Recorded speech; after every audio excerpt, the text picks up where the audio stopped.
আসসালামু আলাইকুম। হ্যালো দর্শক, নতুন একটা ভিডিওতে আপনাদের সবাইকে স্বাগতম। আপনারা একটা শাক দেখতে পাচ্ছেন, পল্লী অঞ্চলের খুব বহুল প্রচলিত এবং প্রসিদ্ধ এবং সুস্বাদু শাক।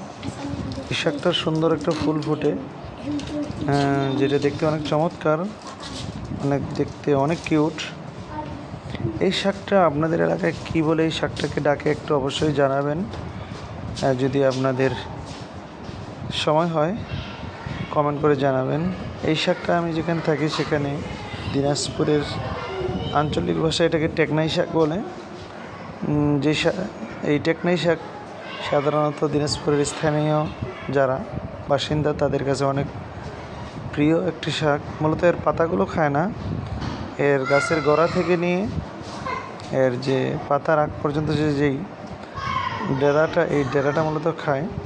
অনেক সুন্দর করে ভুনা করে রান্না করে, এবং ভুনার পরে রান্না করে খাওয়াটা অনেক সুস্বাদু এবং পুষ্টিকর খাদ্য। এটা আপনাদের এলাকায় এটাকে কী বলে এটাকে অবশ্যই জানাবেন। আর এই শাকটা সাধারণত ইন জেনারেলভাবে যখন বৃষ্টি হয় তখন এগুলো গজিয়ে ওঠে।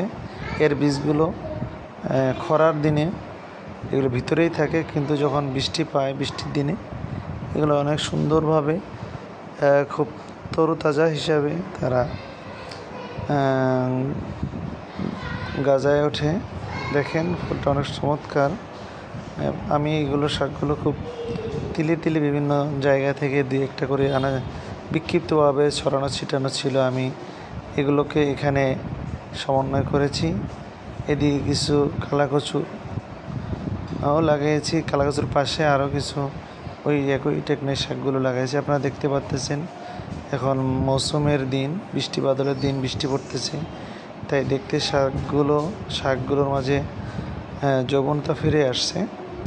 অনেক চমৎকার শাক, অনেক সুপ্রিয় এবং প্রসিদ্ধ, পুষ্টিগুণে ভরা সমৃদ্ধশীল একটি শাক। আপনারা সবাই অবশ্যই খেয়ে দেখবেন এবং খেয়ে কেমন লাগলো সেটাও ফিডব্যাকটা অবশ্যই দিবেন।